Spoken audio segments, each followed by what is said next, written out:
dengan NIM 2230 10 10 27 dan rekan saya Fadila dengan NIM 2230 10 16. Selanjutnya saya Aryo Saputra dengan NIM 2230 10 10 14. selamat menyaksikan. Cikinan. Baiklah, masuk kepada materi yang pertama, yaitu tentang hadis dan pandangan ulama berkaitan dengan kesehatan mental. Yang pertama itu hadis yang berkaitan dengan kesehatan mental. Nabi Muhammad SAW tidak hanya memfokuskan untuk menjaga kesehatan fisik saja, namun mental kita juga perlu diperhatikan. Dijelaskan dalam salah satu hadis Rasulullah SAW sebagai berikut.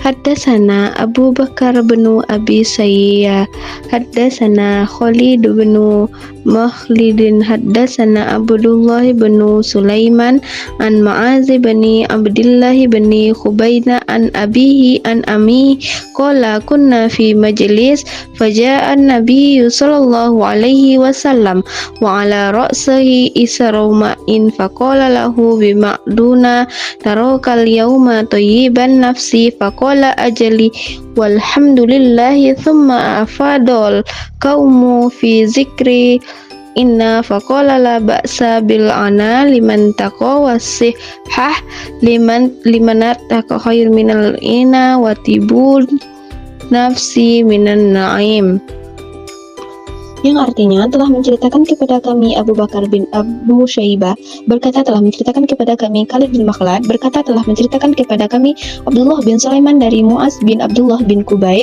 dari bapaknya dari pamannya, ia berkata kami sedang duduk dalam sebuah majelis, lalu Nabi SAW datang sementara di kepalanya masih ada sisa air mandi. Sebagian kami berkata kepada beliau, hari ini kami melihatmu tampak bahagia. Beliau lantas menjawab, benar segala puji bagi Allah. Setelah itu orang-orang hanyut dalam perbincangan masalah kekayaan hingga beliau pun bersabda, tidak apa-apa dengan kaya bagi orang-orang bertakwa, dan sehat bagi orang yang bertakwa itu lebih baik dari kaya, dan bahagia itu bagian dari kenikmatan. Yang kedua itu pandangan ulama berkaitan dengan kesehatan mental. Yang pertama, memberikan edukasi tentang pentingnya kesehatan mental dan cara menjaganya. Yang kedua, menyediakan layanan konseling dan pendampingan bagi mereka yang mengalami masalah kesehatan. Yang ketiga itu mempromosikan stigma positif terhadap kesehatan mental dan melawan stigma negatif yang sering dikaitkan dengan gangguan mental. Yang terakhir itu mengembangkan program dan intervensi berbasis agama untuk membantu mengatasi masalah kesehatan mental. Baiklah, kita akan masuk ke materi yang kedua, yaitu faktor-faktor yang mempengaruhi kesehatan mental.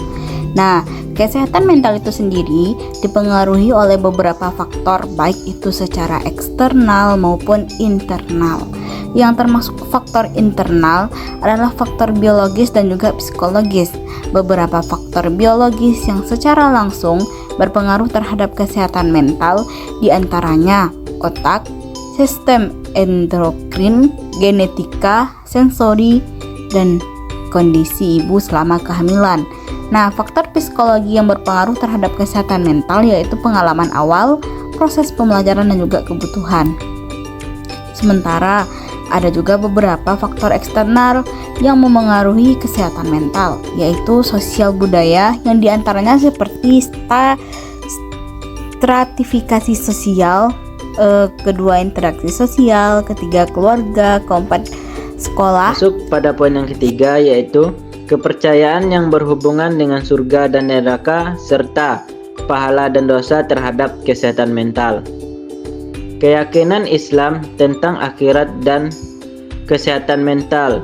Dua penelitian yang diketahui meneliti hubungan antara keyakinan akhirat di kalangan umat Islam dengan kesehatan mental, mengungkapkan adanya hubungan negatif. Keyakinan akhirat berhubungan positif dengan kecemasan dan depresi, gangguan obsesif, kompulsif, psikotisme, sensitivitas interpersonal, dan somatisasi. Baiklah, kita lanjut ke materi selanjutnya, yaitu metode-metode Islami dalam penanganan gangguan kesehatan mental. Yang pertama ialah metode imaniyah. Iman secara harfiah diartikan dengan rasa aman dan kepercayaan. Orang yang beriman berarti jiwanya merasa tenang dan sikapnya penuh keyakinan dalam menghadapi problem hidup. Dengan iman, seseorang memiliki tempat bergantung, tempat mengadu, dan tempat memohon apabila ia ditimpa problema atau kesulitan hidup, baik yang berkaitan dengan perilaku fisik maupun psikis. Yang kedua ada metode Islamnya. Islam secara etimologi memiliki 3 makna. Yang pertama itu penyerahan, yang kedua penyerahan dan ketundukan, lalu perdamaian dan keamanan, serta keselamatan. Realisasi metode Islam dapat membentuk kepribadian muslim yang mendorong seseorang untuk hidup bersih, suci, dan dapat menyesuaikan diri dalam setiap kondisi. Kondisi seperti itu merupakan syarat mutlak bagi terciptanya kesehatan mental. Kepribadian muslim menimbulkan 5 karakter ideal. Yang pertama ada karakter syahadatain, karakter musyalli, karakter muzaki, karakter syaim, dan juga karakter haji. Yang ketiga adalah metode ihsaniyah. Ihsan secara bahasa berarti baik. Orang yang baik atau muhsin adalah orang yang mengetahui akan hal-hal baik, mengaplikasikan dengan prosedur yang baik, dan dilakukan dengan niatan yang baik pula.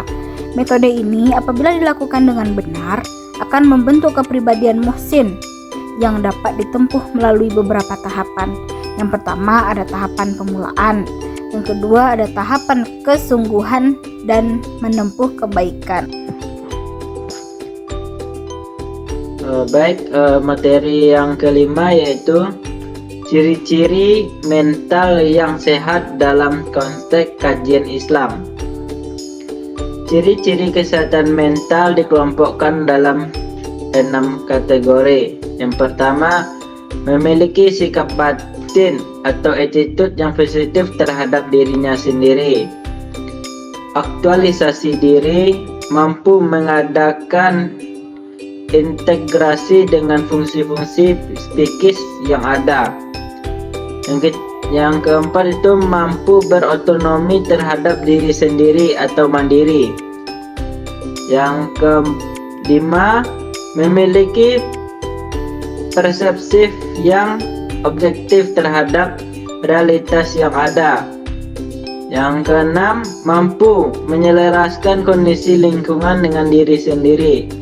Dan yang terakhir itu adalah mengamalkan nilai-nilai agama dalam kehidupan sehari-hari.